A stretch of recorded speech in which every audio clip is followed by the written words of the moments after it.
Politička grupa ZAG je odlučila da je našem školskom dvorištu potrebna česma.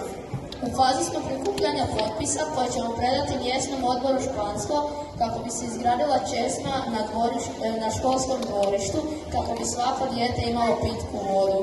Ovo je naša pjesma.